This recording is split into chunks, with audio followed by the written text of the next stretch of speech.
ಇವತ್ತು ಹಿರಿಯೂರು ತಾಲೂಕಿನ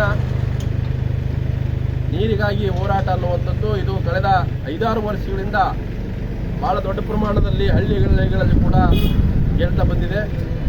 ಇವತ್ತು ಕಳೆದ 4 ವರ್ಷಗಳಿಂದ ಭೀಕರ ನೀರಿನ ಅಭಾವ ಮತ್ತು ಮಳೆಗಾಲ ಕೈಕೊಟ್ಟಿರೋದ್ರಿಂದ ಇಲ್ಲಿ ನೀರಾವರಿ ವ್ಯವಸ್ಥೆ ಇಲ್ಲದೆ ಇರೋದ್ರಿಂದ ಈ ಭಾಗದ ರೈತರು ನಿರಂತರವಾಗಿ ತಮ್ಮ ಜಮೀನುಗಳನ್ನು ಬೆಳೆಗಳನ್ನು ಉಳಿಸ್ಕೊಳ್ಳಿಕ್ಕೆ ಇವತ್ತು ಮನೆ ಮಠಗಳನ್ನು ಮಾರ್ಕೊಂಡಿದ್ದಾರೆ.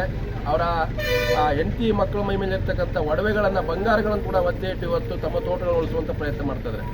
ಸೊ ಇಷ್ಟಾದರೂ ಕೂಡ ನಮ್ಮನ್ನು ಆಳ್ತಕ್ಕಂಥ ಸರ್ಕಾರ ಇದ್ರ ಬಗ್ಗೆ ಗಂಭೀರವಾಗಿ ಯಾವುದೇ ನಿರ್ಧಾರ ತೆಗೆದುಕೊಳ್ಳೋದು ವಿಫಲ ಆಗಿದೆ. ಈ ಕಾರಣಕ್ಕಾಗಿ ಮತ್ತೊಮ್ಮೆ ಇವತ್ತು ಈ ಭಾಗದ ರೈತರು ಈ ವರ್ಷ ಸಂಪೂರ್ಣವಾಗಿ ನಾಶ ಆಗುವಂಥ ಹಂತಕ್ಕೆ ಬಂದಿದ್ದಾರೆ. ಅವ್ರ ತೋಟಗಳು ಇವತ್ತು ಒಣಗೋಗ್ತಾ ಇದ್ದಾವೆ. ಒಂದು ರೀತಿ ಇಲ್ಲಿಯ ರೈತರು, ಕಲವಳ್ಳಿ ಭಾಗದ ರೈತರು, ನಿಂದಾವರ ಇರ್ಬೋದು, ಆಮೇಲೆ ಎಲ್ಕೆರೆ ಬ್ಯಾಲ್ಕೆರೆ ಇರ್ಬೋದು, ಈ ಭಾಗ ಸುಮಾರು ಒಂದು 20-25 ಗೌಗಣ್ಣಳ್ಳಿ ಭಾಗ ಇರ್ಬೋದು, ಆಮೇಲೆ ನಮ್ಮ ಕಡೆ ಮಾರಿಕೆರೆ ಸುತ್ತಮುತ್ತ ಇರ್ತಕ್ಕಂಥ ಬರಮಗಿರಿ ಇರ್ಬೋದು, ಬೀರನಹಳ್ಳಿ ಇರ್ಬೋದು, ಆಮೇಲೆ ಗುಡಿಹಳ್ಳಿ ಗೋನಹಳ್ಳಿ, ಯಾವ್ಯಾವ ಒಂದು ಬರಪೀಡಿತ ಅನ್ನುವಂಥ ಒಂದು ಹಳ್ಳಿಗಳಿದ್ದಾವೆ, ಆ ಎಲ್ಲ ರೈತರ ಇವತ್ತು ಬದುಕು ಪೂರಾ ಬಟ್ಟೆ ಆಗ್ತಾ ಇದೆ. ಸತ್ತ ಶವಗಳಾಗಿದ್ದಾರೆ ಈ ಇಲ್ಲಿನ ರೈತರು.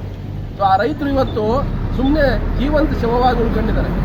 ಒಂದು ಕಡೆ ತೋಟ ಉಳಿತಾ ಇಲ್ಲ, ಒಂದು ಕಡೆ ಅವ್ರ ಮಕ್ಕಳ ಶಿಕ್ಷಣದ ಸಮಸ್ಯೆ, ಮತ್ತೆ ಅವ್ರ ಮನೆಗೆ ಯಾರಾದರೂ ಆರೋಗ್ಯ ತಪ್ಪು ಹೋದರೆ ಆ ಆರೋಗ್ಯಕ್ಕೂ ಕೂಡ ವೆಚ್ಚ ಮಾಡ್ತಕ್ಕಂಥ ಒಂದು ಹಣಕಾಸಿನ ಸಮಸ್ಯೆ ಇದೆ. ಸೊ ಇವೆಲ್ಲವನ್ನು ನೋಡಿದ್ರೆ ಇವತ್ತು ರಾಜ್ಯ ಸರ್ಕಾರಕ್ಕೆ ಮತ್ತು ಇಲ್ಲಿ ಆಳ್ತಕ್ಕಂಥವರಿಗೆ ಮತ್ತು ರಾಜಕೀಯ ಪಕ್ಷಗಳಿಗೆ ಇದ್ರ ಬಗ್ಗೆ ಕನಿಷ್ಠ ಪ್ರಜ್ಞೆ ಇಲ್ಲ. ಇವತ್ತು ರೈತರ ಬಗ್ಗೆ, ಬದುಕಿನ ಬಗ್ಗೆ ಅವರಿಗೆ ಯಾವುದೇ ರೀತಿಯಾದಂಥ ಒಂದು ಏನೋ ಕನ್ಸರ್ನ್, ಕಾಳಜಿ ಕಾಣಿಸ್ತಾ ಇಲ್ಲ. ಹಾಗಾಗಿ ರೈತರು ಇವತ್ತು ಮತ್ತೊಮ್ಮೆ ಇದರ ತಮ್ಮ ಉಳಿವಿಗಾಗಿದ್ದು, ಇನ್ನು ಯಾರ ವಿರುದ್ಧ ಹೋರಾಟ ಅಲ್ಲ ಇದು. ನನ್ನ ಬದುಕು ಉಳಿಬೇಕು, ನನ್ನ ರೈತ, ನನ್ನ ಕುಟುಂಬ, ನನ್ನ ಮಕ್ಕಳು, ನನ್ನ ಭವಿಷ್ಯ ಉಳಿಸ್ಕೊಳ್ಬೇಕಂತೇಳಿ ಭಾಳ ದೊಡ್ಡ ಹೋರಾಟ ಮಾಡ್ತಾ ಇದ್ದಾರೆ. ಹಾಗಾಗಿ ನಾನೊಬ್ಬ ರೈತನಾಗಿ, ನಾನು ಏನು ಬೀರನಹಳ್ಳಿಯ ಒಬ್ಬ ಗ್ರಾಮಸ್ಥ, ನಾನು ಕುರುಬರಹಳ್ಳಿ ಹತ್ರ ನನ್ನ ಒಂದು ಕೃಷಿ ಚಟುವಟಿಕೆ ಮಾಡ್ಕೊಂಡಿದ್ದೀನಿ. ನಾನು ಈ ರೈತರ ಒಂದು ಹೋರಾಟಕ್ಕೆ ನೈತಿಕ ಬೆಂಬಲವನ್ನು ಘೋಷಿಸಲಿಕ್ಕೆ ನಾನು ಬಂದಿದ್ದೀನಿ. ಹಾಗಾಗಿ ಈ ಹೋರಾಟ ಸಕ್ಸಸ್ ಆಗಬೇಕು. ಅವ್ರ ಕರದಲ್ಲಿ ನಾನು ವೈಯಕ್ತಿಕವಾಗಿ ಬಂದು ನಾನು ನೈತಿಕ ಬೆಂಬಲ ಕೊಡ್ತೀನಿ. ಮತ್ತು ಈಗ ಇನ್ನೊಂದು ಏನಂದರೆ, ರೈತರು ಯಾಕೆ ಇಷ್ಟೊಂದು ಈಗ ಮತ್ತೆ ಜಾಗೃತ ಆಗಿದ್ದಾರೆ. ಈಗಾಗಲೇ 10 ಹೋರಾಟಗಳಾಗಿದ್ದಾವೆ ಇಲ್ಲಿ. ಅವರೇನು ಹಾಗೆ ಸುಮ್ಮನೆ ಕೂತಿಲ್ಲ, ಕೈ ಕಟ್ಕೊಂಡು ಕೂತಿಲ್ಲ, ಅನೇಕ ಹೋರಾಟಗಳನ್ನು ಮಾಡಿದ್ದಾರೆ. ಆದರೆ ಎಲ್ಲ ಒಂದು ಕಡೆ ಆ ಹೋರಾಟಕ್ಕೆ ಇನ್ನೂ ಕೂಡ ನ್ಯಾಯ ಸಿಕ್ಕಿಲ್ಲ. ಸೊ ಈಗ ಮುಂದೆ ಬರ್ತಕ್ಕಂಥ ಉಪಚುನಾವಣೆ ಕೂಡ ಮುಂದೆ ಇದೆ, ಅವ್ರ ಮನೆ ಬಾಗಿಲಿಗೆ ಬಂದಿದೆ. ಸೊ ಹಾಗಾಗಿ ಈ ಹಂತದಲ್ಲಿ ರೈತರು ಏನು ಮಾಡಬೇಕು ಅನ್ನುವಂಥ ಪ್ರಶ್ನೆ ಇದೆ. ಆದರೆ ಒಂದು ಪ್ರಶ್ನೆ, ನಾವು ಆ ಹಂತಕ್ಕೆ ಹೋಗೋದು ಬೇಡ. ಈಗ ನಮಗಿರ್ತಕ್ಕಂಥದ್ದು ಈಗ ಹೊಸ ಸರ್ಕಾರ ರಚನೆ ಆಗ್ತಾ ಇದೆ, ಹೊಸ ಚೀಫ್ ಮಿನಿಸ್ಟರ್ ಬರ್ತಾರೆ, ನೀರಾವರಿ ಮಂತ್ರಿ ಯಾರು ಅನ್ನೋದು ಗೊತ್ತಾಗುತ್ತೆ. ಆ ಹಂತದಲ್ಲಿ ನಾವು ಯಾವ ಹಳ್ಳಿಗಳಲ್ಲಿ ಇವತ್ತು ನೀರಿನ ಸಮಸ್ಯೆ ಕಾಡ್ತಾ ಇದೆ, ಯಾರು ಇವತ್ತು ತೋಟಗಳು ಒಣಗೋಗ್ತದೆ, ಜನ ಇವತ್ತು ಜೀವಂತ ಶವ ಆಗಿದ್ದ ರೈತರು, ಅವರೆಲ್ಲರೂ ಕೂಡ ಒಂದು ಮತ್ತೆ ನೀರಾವರಿ ಮಂತ್ರಿ ಯಾರು ಹೊಸಬರಾಗ್ತಾರೆ ಅವ್ರ ಹತ್ರ ನಿಯೋಗ ತೆಗೆದುಕೊಂಡು ಹೋಗೋಣ. ನಾನು ಅದರ ನೇತೃತ್ವ ವಹಿಸ್ತೇನೆ. ನನಗೆ ಯಾವುದೇ ಮುಲಾಜಿಲ್ಲ. ಯಾಕಂದರೆ ಈ ತಾಲೂಕಿನ ರೈತರು ಬದುಕಬೇಕು, ಈ ತಾಲೂಕಿನ ರೈತ ಅನ್ನದಾತ ಬದುಕಬೇಕು. ಆ ಅನ್ನದಾತ ಬದುಕಿದ್ರೆ ನಮ್ಮ ತಾಲೂಕು ಅಭಿವೃದ್ಧಿ ಆಗುತ್ತೆ, ಅವ್ರ ಮಕ್ಕಳ ಭವಿಷ್ಯ ಅಭಿವೃದ್ಧಿ ಆಗುತ್ತೆ, ಅವರ ಕುಟುಂಬ ನೆಮ್ಮದಿಯಾಗಿ ಬದುಕುತ್ತೆ. ಇಲ್ಲಿ ಯಾರ ಹತ್ರ ಯಾವುದೋ ರಾಜ್ಯದ ಹೊಸ ಸ್ಕೀಮ್ ಕೇಳ್ತಾ ಇಲ್ಲ. ನಮ್ಮಿರೋ ಹೊಲಗಳನ್ನು ಉಳಿಸೋಕ್ಕೆ ಇರತಕ್ಕಂಥ ಡ್ಯಾಮಲ್ಲಿ ಇರತಕ್ಕಂಥ ನೀರನ್ನು ಪೂರೈಸಿ ಯಥೇಚ್ಛವಾಗಿ ನೀರು ಹರಿದು ಹೋಗ್ತಾ ಇದೆ. ಇವತ್ತು ಬರಮಗಿರಿ ಇರ್ಬೋದು, ಕಲ್ವಳ್ಳಿ ಇರ್ಬೋದು, ಗುಡಿಹಳ್ಳಿ ಇರ್ಬೋದು, ಕುನಿಕೆರೆ ಇರ್ಬೋದು, ಇಲ್ಲೆಲ್ಲ 2 ದಿವಸ ನೀರು ಬಿಟ್ಟಿದ್ರು ಇವತ್ತು ಕೆರೆಗಳು ತುಂಬಿದ್ದು.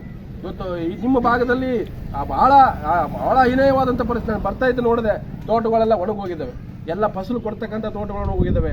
ರೈತರ ಮುಖದಲ್ಲಿ ಕಳೆ ಇಲ್ಲ, ಎಲ್ಲ ಒಂಥರ ಬೇಸತ್ತು ಹೋಗಿದ್ದಾರೆ. ಹಾಗಾಗಿ ಇವತ್ತು ಇಲ್ಲಿ ಬರ್ತಕ್ಕಂಥ ನಿಮ್ಮ ಮುಂದಿನ ಚುನಾವಣೆ ಘೋಷಣೆ ಆದಾಗ ಮುಂದೆ ತೀರ್ಮಾನ ತಗೋಣ. ಆದರೆ ಬರಬೇಕಾದವರು ಇದನ್ನು ಗಮನದಲ್ಲಿಟ್ಕೊಂಡು, ಅವರ ಮನಸ್ಸಲ್ಲಿಟ್ಕೊಂಡು, ಈ ಭಾಗಕ್ಕೆ ನಾನು ಹೋದರೆ ಇಲ್ಲಿ ರೈತರನ್ನು ಕೇಳ್ತಾರೆ, ನೀನೇನು ಮಾಡಿದೆ ಅಂತ ಪ್ರಶ್ನೆ ಮಾಡ್ತಾರೆ. ನಾನು ಅವ್ರಿಗೆ ನ್ಯಾಯ ಕೊಡಬೇಕು. ಅದು ಆಡಳಿತದಲ್ಲಿ ಇರ್ತವ್ರು ಇರಬೇಕು, ವಿರೋಧ ಪಕ್ಷದಲ್ಲಿ ಇರ್ಬೋದು, ಯಾರೇ ಇರಲಿ, ಅವರು ನಾನು ಈ ಊರಿಗೆ ಹೋದರೆ, ಈ ಭಾಗಕ್ಕೆ ಹೋದರೆ ನನ್ನನ್ನು ಕೇಳ್ತಾರೆ, ನಾನು ಏನು ಮಾಡೋಕ್ಕಾಗತ್ತೆ. ಅವರು ಆ ತೀರ್ಮಾನವನ್ನು ಮಾಡ್ಕೊಂಡು ಬಂದರೆ ನಾವು ಊರಾಗ ಬಿಟ್ಕೋಬೇಕು. ಇಲ್ಲದೆ ಹೋದರೆ ಊರೊಳಗೆ ಅವರಿಗೆ ಯಾವುದೇ ರೀತಿಯಂಥ ಪ್ರವೇಶಕ್ಕೆ ಅವಕಾಶ ಇಲ್ಲ ಅನ್ನೋವಂಥದ್ದು. ಅದು ಮುಂದೆ ತೀರ್ಮಾನ ತಗೋಣ, ಈಗಲ್ಲ.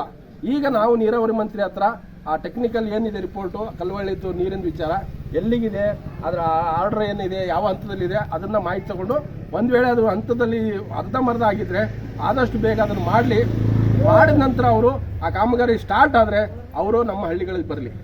ಇದು ಎಲ್ಲ ರೈತರ ಅಭಿಪ್ರಾಯ ಆಗಿದೆ. ಹಾಗೆ ನಾನು ವೈಯಕ್ತಿಕವಾಗಿ ಅವರಿಗೆ ಅವರ ಹೋರಾಟಕ್ಕೆ ನಾನೊಬ್ಬ ಸಾಮಾನ್ಯ ರೈತನಾಗಿ ಅವ್ರಿಗೆ ಬೆಂಬಲ ಕೊಡ್ತೇನೆ. ಮತ್ತು ಹಿಂದೆ ಕೂಡ ಭದ್ರಾ ಮೇಲ್ದಂಡೆ ಹೋರಾಟದಲ್ಲಿ ನಾನು ಅನೇಕ ಎಲ್ಲ ಸ್ನೇಹಿತರು ಒಟ್ಟುಗೂಡಿ ಹೋರಾಟ ಮಾಡಿದ್ರ ಫಲವಾಗಿ ಇವತ್ತು ಡ್ಯಾಮ್ಗೆ 2 TMC ನೀರು ಬಂತು. ಅದು ನಾವೊಬ್ಬರೇ ಕಾರಣ ಅಲ್ಲ, ಇಡೀ ಜಿಲ್ಲೆಯ ಅನೇಕ ಹೋರಾಟಗಾರರು, ಅನೇಕ ರೈತ ಸಂಘಟನೆಗಳ ಶ್ರಮದಿಂದಾಗಿ ಬಂದಿರತಕ್ಕಂಥದ್ದು. ಅದರ ಪಾಲು ಈ ನಮ್ಮ ಪ್ರತಿಯೊಂದು ಹಳ್ಳಿಗೆ ಹೋಗಬೇಕು.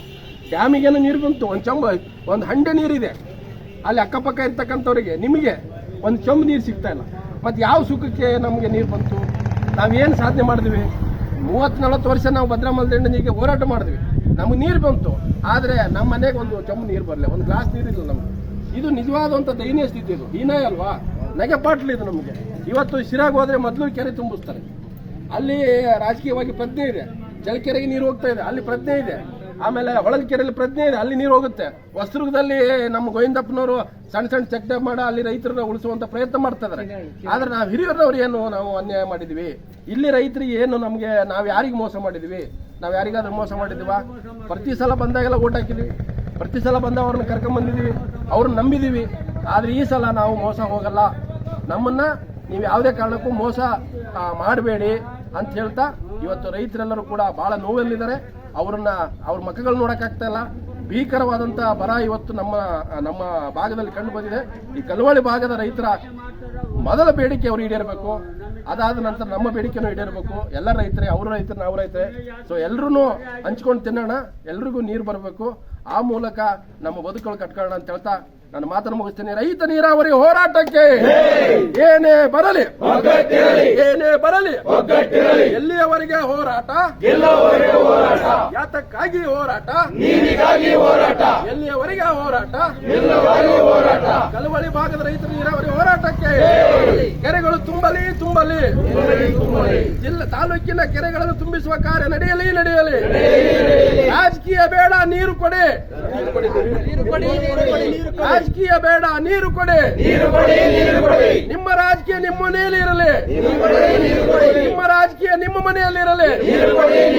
ಕಲವಳಿ ಭಾಗದ ರೈತರ ಹೋರಾಟಕ್ಕೆ ಪರಮಗಿರಿ ಕೆರೆ ತುಂಬಲಿ ತುಂಬಲಿ, ಪ್ರತಿಯೊಂದು ಕೆರೆಗಳಿಗೂ ನೀರು ಹರಿಸಲಿ ಹರಿಸಲಿ. ಬಯಲುಸೀಮೆ ನೀರಾವರಿ ಹೋರಾಟಕ್ಕೆ, ಬರಪೀಡಿತ ಬಯಲುಸೀಮೆ ಹೋರಾಟಕ್ಕೆ ಧನ್ಯವಾದ.